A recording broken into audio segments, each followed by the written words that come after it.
Nag-iisip ka na rin ba ng lulutuin mong gulay? Kaya for today's video mga kapares, baka hindi mo pa nasubukan yung ganitong luto. At ito nga pala nabili natin sa palengke. Meron tayong sitaw, may okra, patola, meron tayong saluyot, may talbos din tayo ng kamote, at meron tayo ditong dilis. At ito nga yung ating isasahog dahil request to ni Kapares. Kaya ang unang-una ay isasangag muna natin yan sa kaunting mantika at palulutuin natin. At habang nagsasangag nga tayo ng dilis ay ituloy na natin ang paghihimay ng ating saluyot, pati na rin ang talbos ng kamote.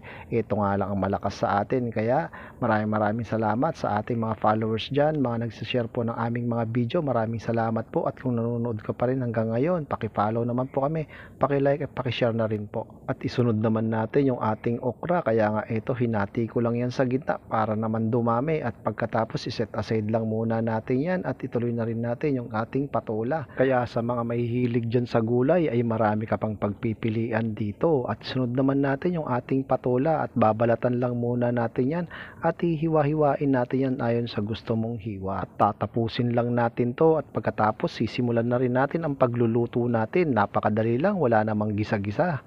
Sa tubig ay nilagay na natin yung ating sibuyas, kamatis, pati na rin ang luya, at pakukuluin lang natin yan ng bahagya. At pagkatapos pwede na nating ilagay yung ating dilis para magkalasa agad. At isunod na rin nating ilagay yung ating sitaw, at pagkatapos sunod na rin natin yung ating patola, at maglagay na rin tayo dyan ng okra.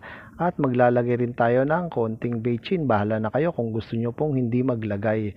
At syempre titimplahan din natin yan ng ating patis na pampalasa. At tatakpan lang natin yan, pakukuluin natin sa loob ng 2 minuto. At pagkatapos, dahil meron nga akong nahimay-himay na pritong isda na tira namin, ito isinama ko na para mas malasa.